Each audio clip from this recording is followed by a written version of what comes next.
8. Farah di seberang sana mencengkeram ponsel dengan tangannya yang sudah berkeringat dingin. Ia cemas karena sumber penghasilannya akan bisa hilang begitu saja. Terlebih ketiga putrinya yang lain, belum bisa menggait pria sekaya Gio Zaron. Belinda sibuk pergi dengan saya dan juga mengurusi putri kami. Jadi, maaf saja jika dia tidak punya waktu untuk mengabari ibu.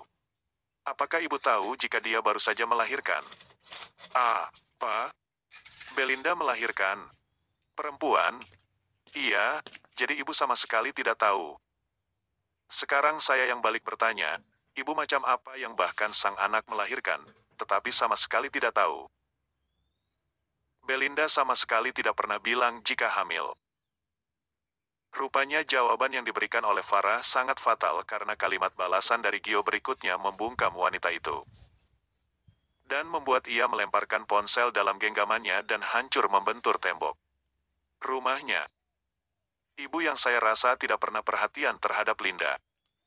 Mulai detik ini dan seterusnya jangan pernah menemui Belinda lagi. Gio hanya mendengar kesiap terkejut dari Farah, dan kemudian memutuskan panggilan tersebut.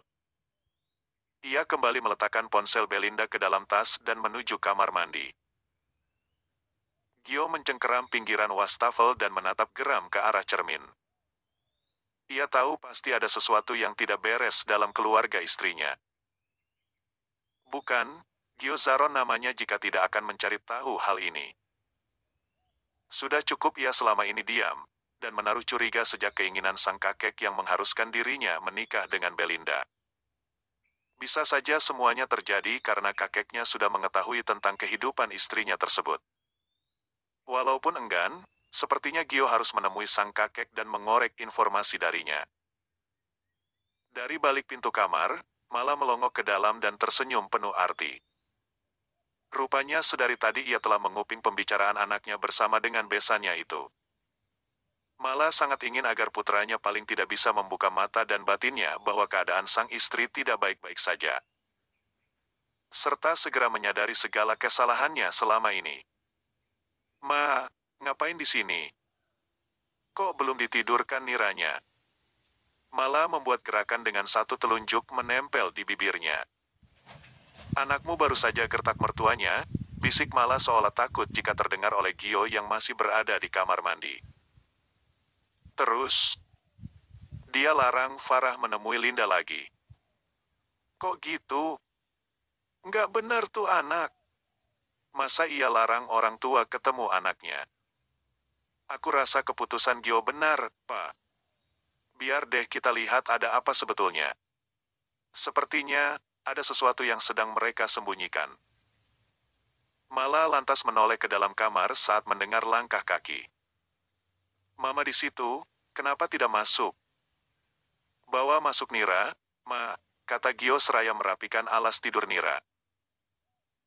Gio bahkan menepuk-nepuk bantal Nira dan membersihkan permukaan ranjang menggunakan penebah sebelum menata seperti semula. Mala tersenyum lembut melihat perhatian yang ditunjukkan sang putra. Sarhan bahkan ikut masuk ke dalam. Kamu beneran nggak pergi ke Jepang? Nggak, Pak. Sony dan Tasya yang berangkat. Ada hal lain yang harus Gio urus. Termasuk menemui kakek dan juga Oza. Batin Gio. Gio melemparkan ponselnya yang kali ini ia matikan ke atas nakas. Banyak sekali panggilan dan juga pesan dari Tasya yang tak berhenti juga dari tadi. Ia kembali melirik tas Belinda di mana ponsel istrinya itu berada dan kini kembali berdering. Dengan langkah lebar Gio segera meraih benda pipi itu dan mengernyit dalam saat mendapati Tasya mengirimi pesan penuh makian dan nada ancaman kepada istrinya itu. Dari Mbak Tasya. Kamu pakai pelet apa bisa menjerat kaki Gio sekarang, dalam waktu sehari setelah melahirkan dia berubah menjadi suami bucin. Jangan kamu kira aku akan tinggal diam. Aku bisa menghancurkan kamu beserta dengan Gio sekaligus. Bahkan aku juga bisa melenyapkan bayi sialanmu itu. Aku yakin dengan tidak ada dia bersama denganmu, Gio akan kembali dingin dan tidak peduli denganmu. Aku akan segera memberikan dia bayi, dan kamu akan segera dicampakkan olehnya. Wanita miskin dan benalu pengganggu sepertimu, sebaiknya memang dimusnahkan. Camkan kata-kataku ini, Belinda Amania. Rahang Gio mengetat dengan selebar wajahnya menampilkan mimik mengerikan. Ia segera mengirimkan pesan itu ke surel miliknya dan menghapus pesan dari ponsel Belinda. Ia tidak mau Belinda menjadi terpuruk membaca pesan bernada ancaman dari Tasya. Gio tidak menyangka Tasya bisa berlaku sedemikian kasar. Gio yang akan membereskan urusan Tasya. Walaupun Gio belum pernah menyentuh bayi Nira, bukan berarti akan tinggal diam jika nyawa bayi itu terancam. Sisi seorang suami dan ayah mulai tergelitik untuk menjadi posesif serta melindungi. Gio memperhatikan Nira yang tertidur tenang di atas ranjang. Ia mendekat dan mengusap puncak kepala Nira dengan tangan gemetar. Maaf, Papa sempat tidak menginginkanmu. Ada Papa di sini yang akan melindungimu dan Mama. Gio menemui Belinda yang masih berada di dapur, dengan bersenandung bersama dengan dua orang pekerja, mereka masih asik memasak dan membuat kue. Katanya masak semur kok lama, Yang. Gio yang bertanya seperti itu, Belinda tertegun sebentar mendengar kalimat yang meluncur keluar dari bibirnya. Entah mengapa rasanya Gio ia ingin memanjakan wanita itu. Belinda menoleh ke arah Gio dan mematikan mixer yang dipegangnya. Dahinya mengernyit dalam seolah menimbang apakah dirinya tadi tidak salah dengar, tetapi seperti apa yang dirinya tekadkan. Ia akan mengikuti permainan dari Gio. Tidak mengapa jika ucapan Gio hanya rayuan gombal belaka untuk saat ini. Namun, nanti pada saatnya tiba, ia akan membuat suaminya itu jatuh cinta setengah mati kepadanya. Belinda tersenyum tipis mendapati suaminya mematung di ujung meja marmer yang berada di tengah dapur. Belinda menduga pasti pertanyaan tadi juga merupakan spontanitas dari suaminya. Udah matang kok. Masih juga jam 11 mau makan sekarang atau mau ngemil dulu? Ini aku buat waffle. Mama pingin tadi. Gio mendekati Belinda dan merapatkan tubuh keduanya. Dengan kedua telapak tangannya merangkum sisi pinggul Belinda, dagunya bertumpu pada bahu istrinya tersebut. Kamu nggak pernah bikin kayak gini dulu. Bikin kok, cuma ya aku makan sendiri, kan kamu jarang di rumah.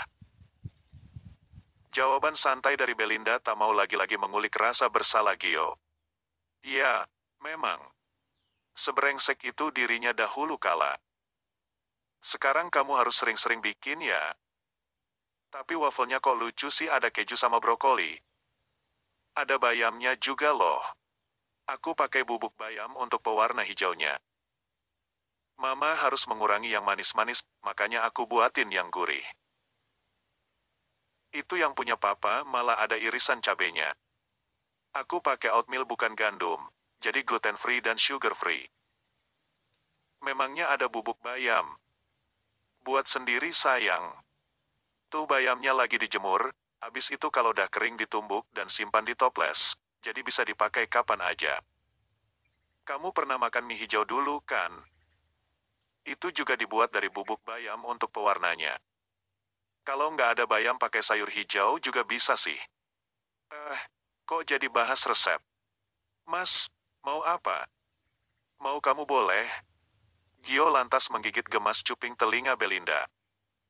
Wajah Belinda merona mendengar kalimat penuh undangan itu. Terlebih tangan Gio sudah pindah di perutnya dan membelai lembut.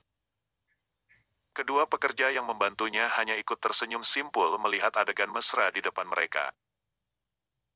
Mereka bahagia tentunya jika majikan mereka memiliki hubungan yang baik. Apalagi bagi mereka Belinda selama ini sangat peduli terhadap kesejahteraan mereka. Belinda juga sering memberikan tambahan bekal untuk hari raya dan saat mereka pulang kampung, walaupun mereka tidak bekerja di rumah pribadi Gio Zaron.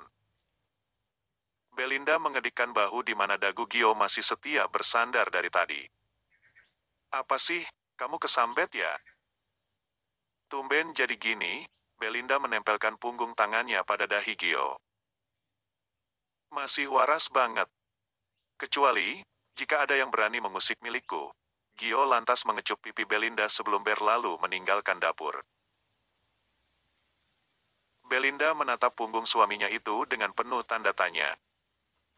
Kalian lihat kan tadi? Apa nggak salah ya? Makan apa kemarin suamiku jadi baik begini ya? Tanya Belinda kepada kedua pekerja. Anggap aja mukjizat, Mbak Linda. Semoga selamanya Mas Gio jadi baik.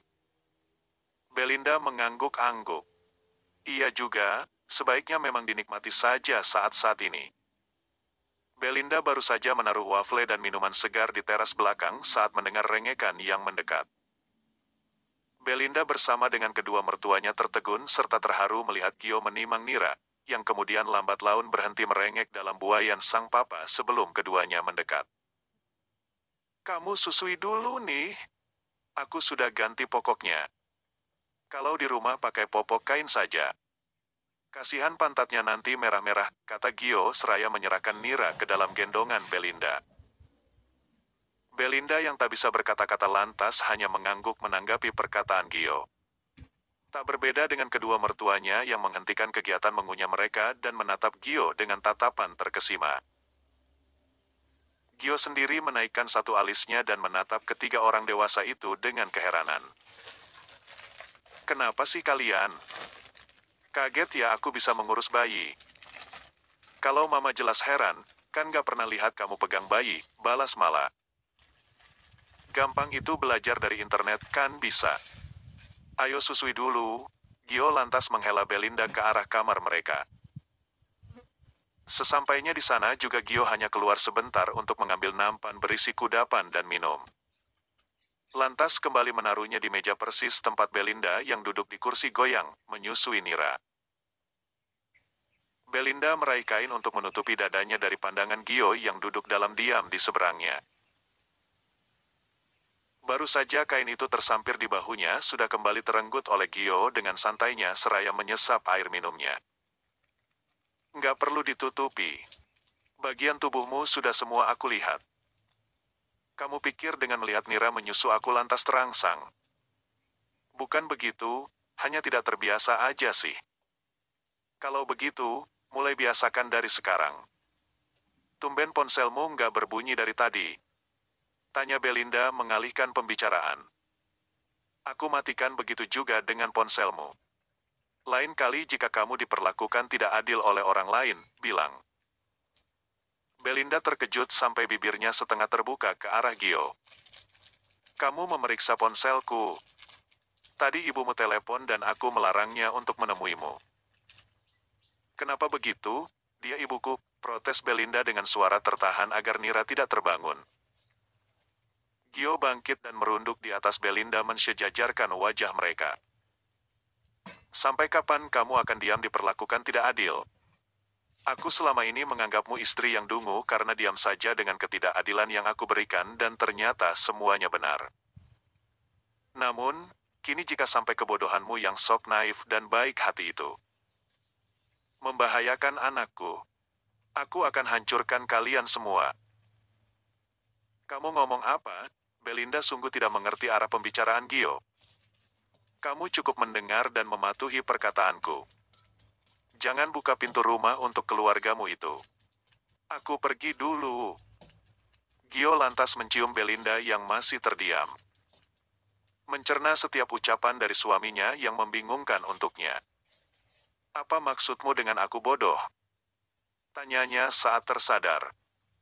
Kebodohanmu yang membuat dirimu dimanfaatkan oleh orang tuamu sebagai pengepul pundi hartaku. Selama ini kamu memberikan uang dari mana, jika selama 4 tahun ini tak sepeser pun kamu menggunakan uang pemberian dariku?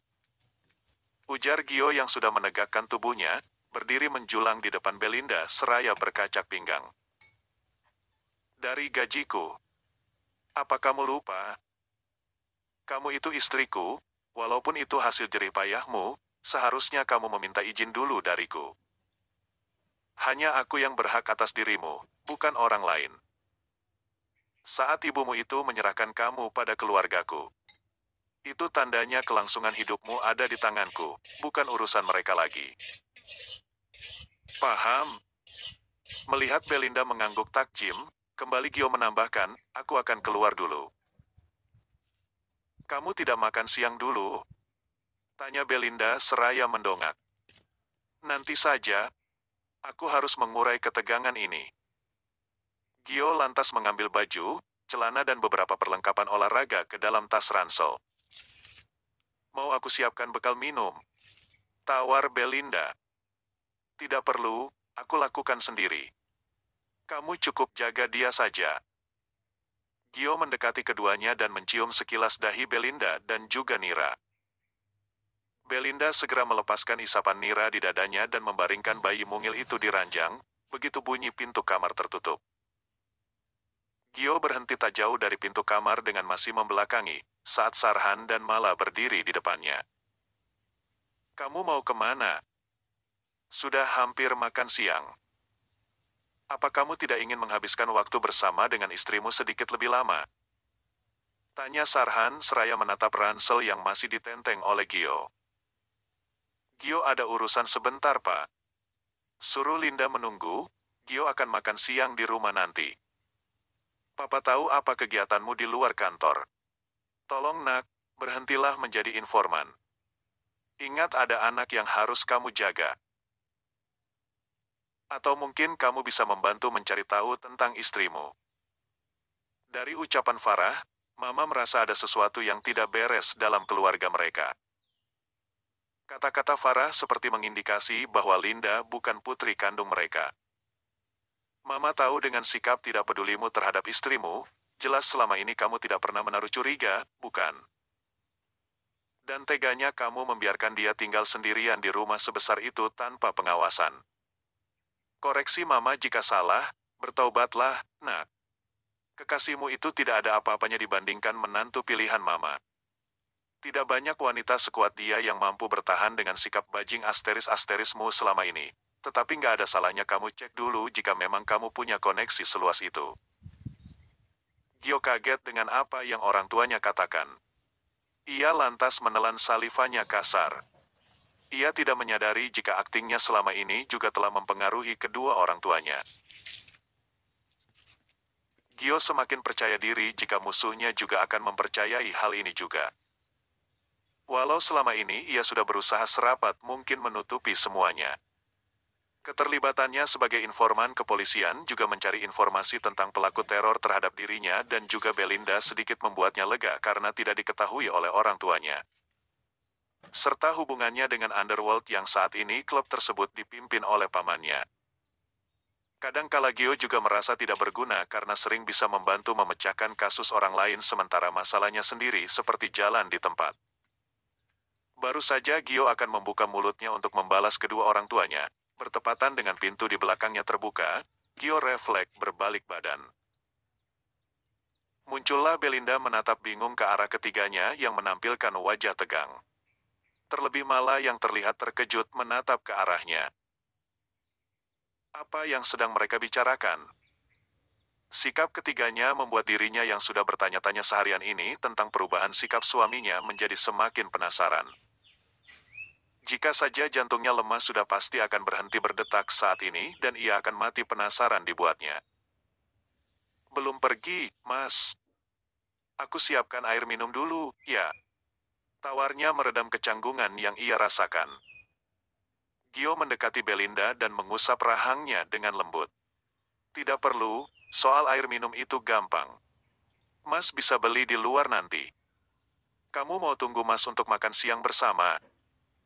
Belinda mengganggu. Tentu saja. Makanlah cemilan dulu kalau lapar sebelum Mas datang, ya. Mas mau makan siang bareng kamu atau kita makan siang saja di luar? Belinda melongo semakin keheranan dibuat oleh Gio. Tanpa sadar ia memukul kepalanya sendiri. Selama 4 tahun pernikahan mereka tak ada sekalipun Gio mengajaknya untuk berkencan. Kesibukan Belinda adalah rumah, pasar, kampus dan tempat kerjanya. Tak ada sekalipun ia mendampingi Gio, semua sudah dialihkan kepada Tasya. Belinda tahu karena ia memiliki semua bukti dan ia masih menyimpannya rapat-rapat. Mengingat tentang pengkhianatan suaminya membuat ia tak kuasa menelan selaiva kasar, dadanya terasa sesak seperti ada tangan tak kasat mata mencengkram paru-parunya. Belinda pun menghembuskan napas keras-keras. Usapan Gio di puncak kepala membuatnya mendongak dengan mata berkaca-kaca menahan tangis dan isak yang sudah menghimpit di tenggorokannya. Ia sungguh terharu dengan perhatian suaminya saat ini. Bagaimana dengan Nira? Tanyanya Liri dengan beberapa kali berdeham mengurai serak pada pita suaranya. Ada mama dan papa yang menjaga, jawab Mala. Ada apa?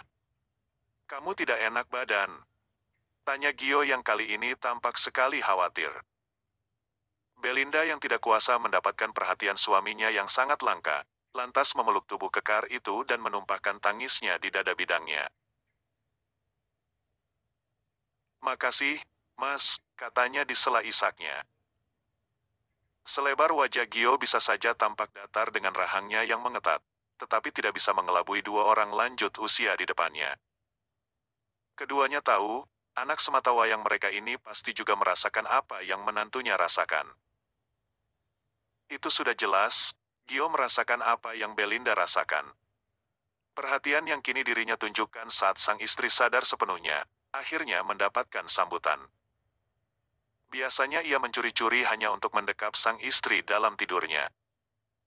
Gio yakin jika dalam tidur istrinya sebetulnya tahu, atau mungkin menganggap pelukan dan kecupan Gio dalam tidurnya itu hanya mimpi semata.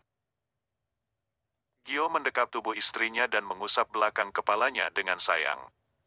Membiarkan sang istri menumpahkan tangisnya.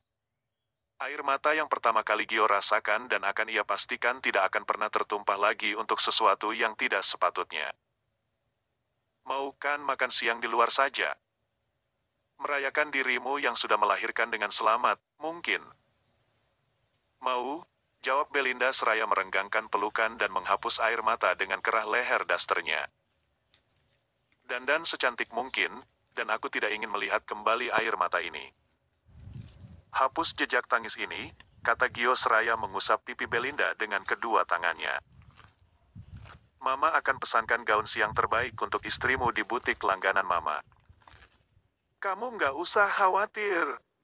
Ingat pesan Mama saja, Hem. Kata Mala seraya mengusap lengan atas Gio dan menatap bersungguh-sungguh kepada putranya itu agar menuruti keinginannya yang belum sempat dijawab dengan persetujuan olehnya. Tentu Ma, aku hanya pergi sekitar 3 jam saja dan segera kembali jika tidak macet. Tidak apa kan jika sedikit terlambat makan siang? Iya tidak apa-apa. Fokuslah dengan apa yang kamu kerjakan, balas Belinda yang mulai merasa cemas melepas pergi Gio kali ini. Suaminya sungguh sangat berbeda, apakah begini sikap orang yang akan meninggal? Tiba-tiba menjadi baik demi meninggalkan kesan yang indah untuk orang yang ditinggalkan. Belinda mengeleng keras sampai cepolan rambutnya lepas dan tergerai lepas di sisi wajahnya. Gio mengerutkan dahinya menatap semakin khawatir pada istrinya tersebut sampai ia sedikit menunduk mensejajarkan wajah mereka. Gio meraih kedua sisi wajah Belinda dan menghentikan aksi gelengan kepalanya. Kamu sungguh baik-baik saja. Padahal semalam aku rasa tidurmu sangat nyenyak. Jangan terlalu berpikir yang tidak-tidak, fokus saja dengan apa yang ada sekarang, ya. Aku minta maaf jika memiliki banyak salah kepadamu selama ini. Jangan meminta maaf seperti itu. Buktikan saja jika kamu memang mau berubah. Dengan begitu sakit hati ini akan sedikit demi sedikit terobati, balas Belinda seraya mengusap dadanya. Jangan lagi mengatakan tentang perceraian, ingat itu. Aku bisa melakukan segala cara untuk. Gio lantas menarik napas dalam-dalam tak lagi melanjutkan ucapannya yang terdengar mengintimidasi dan mengancam. Pokoknya berdandan saja. Aku pergi dulu. Gio mengecup dahi Belinda dan segera berlalu. Ia menatap ke balik punggungnya dan mendapati Belinda berdiri di sana melambai kepadanya, saat ia membuka pintu mobil dan mengenakan kacamata.